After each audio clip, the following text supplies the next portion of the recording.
வணக்கம் நண்பர்களே. எனது பெயர் ஸ்வர்ணராஜ். பிரிவு அலுவலர் ஓய்வு, தலைமைச் செயலகம், தமிழ்நாடு கவர்மெண்ட் சர்வீஸை பொறுத்த வரைக்கும் டிபார்ட்மெண்டல் டெஸ்ட்டில் பாஸ் பண்ணி ஆகணும், அது கம்பல்சரி அப்படின்னு ஒரு சில கேட்டகரிக்கு டிபார்ட்மெண்டல் டெஸ்ட் கம்பல்சரின்னு வச்சுருப்பாங்க. ஒரு சில கேட்டகரிக்கு பார்த்தோம்னா டிபார்ட்மெண்டல் டெஸ்ட்டு ஆப்ஷனல் அப்படின்னு வச்சுருப்பாங்க.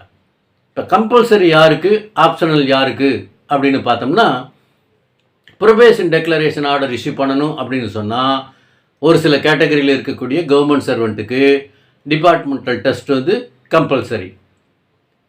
நிர்ணயிக்கப்பட்ட அந்த டிபார்ட்மெண்டல் டெஸ்ட்டில் அவங்க பாஸ் பண்ணால் மட்டும்தான், அதுவும் வித்தின் த டைம் லிமிட்டுக்குள்ளே பாஸ் பண்ணியிருந்தால் மட்டும்தான் அவங்களுக்கு ப்ரொபேஷன் டெக்ளரேஷன் ஆர்டர் இஷ்யூ பண்ணுவாங்க. அப்போ ப்ரொபேஷன் டெக்ளரேஷனுக்கு டிபார்ட்மெண்டல் டெஸ்ட் சில பேர்த்துக்கு கம்பல்சரியாக இருக்கும். இப்போ இந்த சைடில் ஆப்ஷனல் சைடில் பார்த்தோம்னா, யாருக்கு ப்ரமோஷன் வேணும்னு நினைக்கிறாங்களோ அவங்க ஒரு குறிப்பிட்ட டிபார்ட்மெண்டல் டெஸ்ட்டை பாஸ் பண்ணி இருந்தால் அவங்களுக்கு ப்ரமோஷன் கிடைக்கும். ப்ரமோஷன் வேண்டான்னு நினைக்கிறவங்க அந்த டிபார்ட்மெண்டல் டெஸ்ட்டு எழுத வேண்டிய அவசியம் இல்லை. இது அவங்களுக்கு ஆப்ஷனல். அப்போ டிபார்ட்மெண்டல் டெஸ்ட்டு கம்பல்சரி அப்படிங்கிற கேட்டகரியிலையும் வரும், ஆப்ஷனல் அப்படிங்கிற கேட்டகரியிலையும் வரும். சரி, இப்போ ஒருத்தர் டிபார்ட்மெண்டல் டெஸ்ட்டு எழுதி பாஸ் பண்ணிட்டார். அடுத்த கட்டம் என்ன பண்ணணும்? அவருடைய எஸ்ஆரில் என்ட்ரி போடணும். அதுக்கு என்ன ப்ரொசீஜர் அப்படின்னு பார்த்தா, அவருடைய ஹால் டிக்கெட்டு ரொம்ப முக்கியமானதாக பார்ப்பாங்க. ஆரம்ப காலத்தில் எப்படி எஸ்ஆரில் என்ட்ரி போட்டாங்கன்னு சொன்னால், நம்ம மே மாதமோ அல்லது டிசம்பர் மாதத்துலேயோ டிபார்ட்மெண்டல் எக்ஸாம் நடத்துவாங்க. இப்போ மே மாதம் எக்ஸாம் நம்ம எழுதிட்டோன்னு சொன்னால் அதுக்கான ரிசல்ட் அக்டோபர் மாதத்தில் தான் வரும். இப்போ முதல்ல அந்த நம்பர் லிஸ்ட் மட்டும்தான் வரும். டிஎன்பிஎஸ்சி வெளியிடக்கூடிய அந்த புல்லட்டினில் நம்மளுடைய ரெஜிஸ்டர் நம்பர் போட்டு தான் வரும், வேறு எந்த டீட்டெயிலும் இருக்காது. பெரும்பாலான ஆஃபீஸில் என்ன பண்ணுவாங்கன்னா, அந்த ரெஜிஸ்டர் நம்பர் வச்சுக்கிட்டு எஸ்ஆரில் என்ட்ரி போட மாட்டாங்க. நேம் லிஸ்ட்டு வரணும், அப்போ தான் என்ட்ரி போடுவோன்னு சொல்லுவாங்க. அந்த நேம் லிஸ்ட் எப்போ வரும்னா டிசம்பரில் தான் வரும். அப்போ மே மாதம் நம்ம எக்ஸாம் எழுதியிருப்போம், நமக்கு டிசம்பரில் தான் டிஎன்பிஎஸ்சி புல்லட்டின் வரும், நம்ம நேம் லிஸ்ட்டோடு சேர்ந்து. அதுக்கப்புறம் தான் நம்ம எஸ்ஆரில் என்ட்ரி போடணும். அப்போ எஸ்ஆரில் என்ட்ரி போடும்போது நம்மளுடைய ஹால் டிக்கெட்டை கொண்டு போய் காட்டணும், அந்த நேம் லிஸ்ட்டு புல்லட்டினையும் கொண்டு போய் காட்டணும். அதையெல்லாம் வெரிஃபை பண்ணி தான் நம்மளுடைய எஸ்ஆரில் என்ட்ரி போடுவாங்க. இது குறிப்பிட்ட காலம் வரைக்கும் இருந்தது. அதுக்கப்புறம் என்ன ஆச்சுன்னு சொன்னால், டிஎன்பிஎஸ்சி அந்த ரெஜிஸ்டர் நம்பரோட நேம் லிஸ்ட்டையும் சேர்த்து வெளியிட்டாங்க. இப்போ அதை வச்சுக்கிட்டு நம்ம என்ட்ரி போட்டோம்.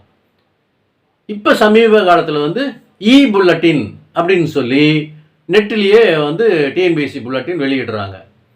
அதில் எல்லா டீட்டெயிலுமே இருக்குது. கேண்டிடேட்டோடைய நேமு, அட்ரஸ்ஸு, ரெஜிஸ்டர் நம்பர் இதெல்லாமே அந்த புல்லட்டின்லாம் வந்துடுது. இப்போ அதை வச்சுக்கிட்டே என்ட்ரி போடலாம் அப்படின்னு இன்ஸ்ட்ரக்ஷன் வந்துச்சு.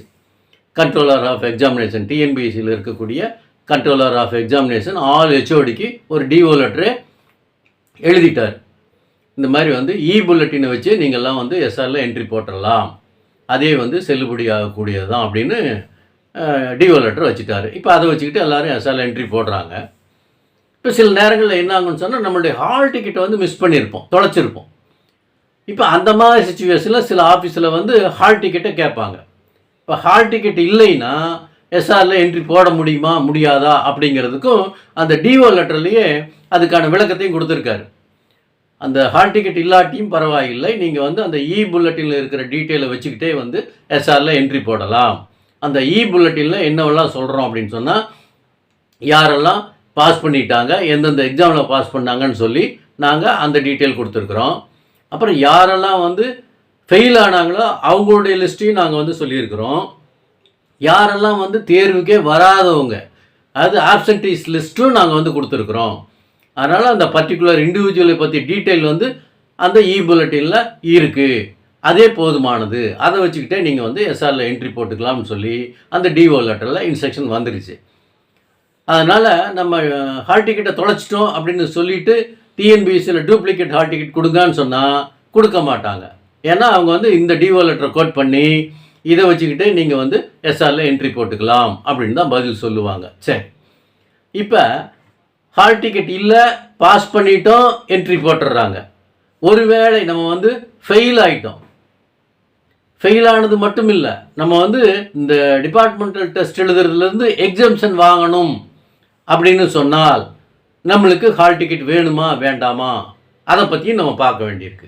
ஏன்னு சொன்னால் ஹெச்ஆர்எம் டிபார்ட்மெண்ட்டில் ஒரு ஜிஓ இஷ்யூ பண்ணியிருக்காங்க. அதில் என்ன சொல்கிறாங்கன்னு சொன்னால் 55 வயசு யாருக்கெல்லாம் நிறைவு பெற்று விட்டதோ அவங்க, அது 55 வயசை கடந்தவங்க, அப்புறம் டிபார்ட்மெண்டல் டெஸ்ட்டு கம்பல்சரியாக எழுதணும் அப்படிங்கிற சூழ்நிலையில் இருக்கக்கூடிய அரசு பணியாளர்கள் 5 அட்டம்ப்ட் அடிச்சிருக்கணும். 5 அட்டம்ப்ட்லேயும் அவங்க வந்து ஃபெயிலாக இருக்கணும். அந்த மாதிரியான சிச்சுவேஷன் இருந்தால் அவங்களுக்கு வந்து டிபார்ட்மெண்டல் டெஸ்ட் எழுதுறதுலேருந்து எக்ஸம்ஷன் கொடுக்கலாம் அப்படின்னு சொல்லி ஹெச்ஆர்எம் டிபார்ட்மெண்ட் ஒரு ஜிஓ இஷ்யூ பண்ணியிருக்கிறாங்க. இப்போ அந்த ஜிஓவில் என்ன சொல்கிறாங்கன்னு சொன்னால், அவர் 5 அட்டம்ப்ட் அடித்தார் அப்படிங்கிறதுக்கு அவருடைய ஹால் டிக்கெட்டும் வேணும் அப்படிங்கிற மாதிரி ஒரு கண்டிஷன் சொல்லியிருப்பாங்க. அந்த ஹால் டிக்கெட்டோடு சேர்த்து டிஎன்பிஎஸ்சியினுடைய புல்லட்டினையும் வைக்கணும்னு சொல்லியிருக்கிறாங்க. இப்போ இந்த இடத்துல தான் பிரச்சனை வருது. டிஎன்பிஎஸ்சி புல்லட்டினில் எல்லா டீட்டெயிலுமே இருக்குதுன்னு டிஎன்பிஎஸ்சி சொல்லியாச்சு. ஆனால் ஹெச்ஆர்எம் டிபார்ட்மெண்ட் வெளியிட்டிருக்கக்கூடிய அந்த ஜிஓவில் என்ன சொல்கிறாங்கன்னா, டிஎன்பிஎஸ்சி புல்லட்டின் மட்டும் பத்தாது, அந்த இண்டிவிஜுவலுடைய ஹால் டிக்கெட்டையும் நீங்கள் வந்து வச்சு அனுப்பணும். அப்போ தான் அவருடைய கேஸை வந்து நாங்கள் பரிசீலனை பண்ணி பார்த்துட்டு அவருக்கு வந்து அந்த எக்ஸாம் எழுதுறதுலேருந்து எக்ஸம்ஷன் கொடுப்போம் அப்படின்னு சொல்லியிருக்கிறாங்க. அப்போ நம்ம பாஸ் பண்ணிட்டோம் அப்படின்னு சொன்னால் ஹால் டிக்கெட்டை பற்றி கவலைப்பட வேண்டியதில்லை. ஆனால் ஃபெயில் ஆகிட்டு ஒருத்தர் இந்த எக்ஸம்ஷன் கேட்கக்கூடிய ஒரு சூழ்நிலை வருமானால் அவருக்கு வந்து இந்த ஹால் டிக்கெட் அப்படிங்கிறது ஒரு முக்கியமான ஆவணமாக நம்ம பார்க்க வேண்டியிருக்கு. அதனால் டிஎன்பிஎஸ்சி எக்ஸாம் டிபார்ட்மெண்டல் எக்ஸாம் எழுத போகிறோம் அப்படின்னு சொன்னால் நம்ம ஒவ்வொரு விஷயத்துலையுமே வந்து ரொம்ப கவனமாக செயல்படணும் அப்படிங்கிறத இதிலிருந்து நம்ம தெரிஞ்சுக்க வேண்டியிருக்கு. நன்றி, வணக்கம்.